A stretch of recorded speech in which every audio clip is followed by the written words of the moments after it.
এবং বিএনপি চাচ্ছে নির্বাচন। তো বিএনপি যদি নির্বাচন চায় এই পুলিশের দ্বারা আর এই রাষ্ট্র ব্যবস্থার দ্বারা, তো কি এরকম পরিবর্তন হয়ে যাবে? বিএনপির বিরুদ্ধে তো অলরেডি যেভাবে আপনার চাঁদা এবং বিভিন্ন আপনার টেম্পু স্টেশন, সিএনজি স্টেশন, বিভিন্ন বাস স্টেশন সেগুলো দখল করতেছে, দোকানপাট দখল করতেছে, এগুলো তো অভিযোগ আছে বিএনপির বিরুদ্ধে। এটি কি বিএনপি অস্বীকার করতে পারবে? তো বিএনপি বড় দল, একদম হাতির মতন, দৈত্যর মতন। আওয়ামী লীগও তো এটা বলেছে যে আওয়ামী লীগের অনেক বিশাল কর্মী, বিশাল সংগঠন। কই আওয়ামী লীগের সংগঠন? তারা এখন কোথায়? হাসিনাকে বিতাড়িত করার সময় তো তারা এখন আর দেখতেছি না, তারা তো পালিয়ে আছে। তো এই যে অহংকার, দাম্ভিকতা, দলের মধ্যে ডিসিপ্লিন নেই, তো বিএনপি জামাত শিবির তারা কি শিখবে? এবং পুলিশ প্রশাসন যারা জনগণের উপর যেভাবে আপনার অত্যাচার, জুলুম, গায়েবী মামলা করেছে, তো পুলিশ প্রশাসনের তো পরিবর্তন হয় নাই।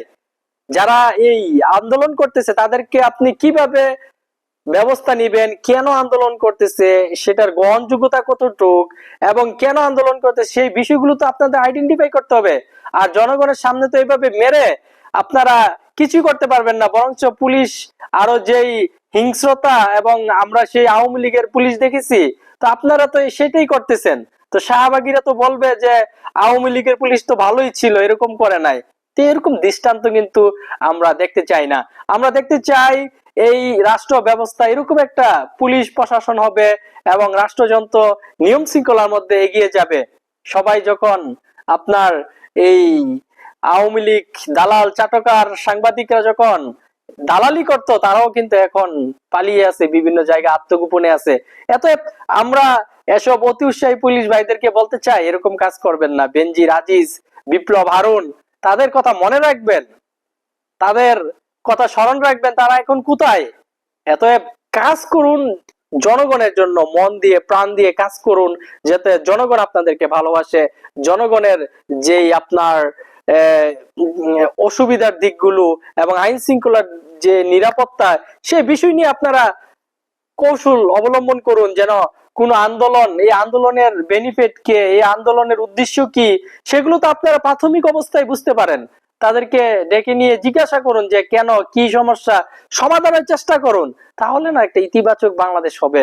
আর বিএনপি কে বলতে চাই, আওয়ামী লীগের ষড়যন্ত্র কিন্তু আপনারা মোকাবেলা করতে পারেন নাই।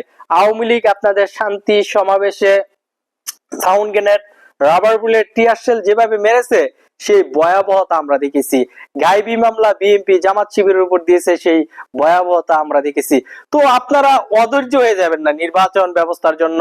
দেখুন, আওয়ামী লীগ যেখানে 16-17 বছর ভারতের সহযোগিতা, এই জাতীয় পার্টির সহযোগিতা, এই বাংলাদেশের যত সরকারি প্রতিষ্ঠানগুলো ছিল সেখানে দলীয়করণ করেছে, এবং আওয়ামী লীগের যেই সেবাদাসগুলো তারা কিন্তু সেখানে চাকরিতে নিযুক্ত ছিল। তো আপনারা ভুলে যাবেন না যে আওয়ামী লীগ হাসিনা বিতাড়িত হলে আর আওয়ামী লীগের কিছু এমপি মন্ত্রী বিতাড়িত হলে তারা আপনার যে ষড়যন্ত্র করবে না, চক্রান্ত করবে না, এই ধারণাটা আপনাদেরকে পাল্টাতে হবে।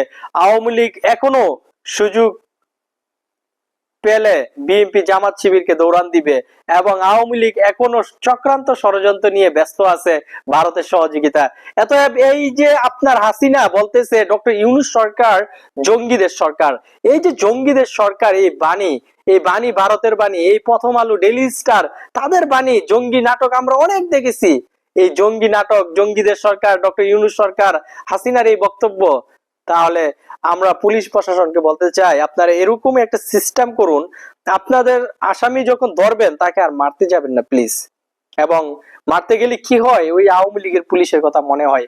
তো সবাই ভালো থাকবেন, সুস্থ থাকবেন। আশা করি পুলিশ ভাইয়েরা এই পরিবর্তন নিয়ে আসবে, যে তাদের কিভাবে এই বিষয়গুলো হ্যান্ডেল করবে, কিভাবে আপনার এই যে আন্দোলন হবে বা বিভিন্ন প্রেক্ষাপট তৈরি হবে, সেগুলো আপনারা ভেরিফাই করবেন যে এই আন্দোলনের উদ্দেশ্য কি, এই আন্দোলন কেন হইতেছে, এটার যুক্তিকতা কি, এই বিষয়গুলো আলোচনা করবেন।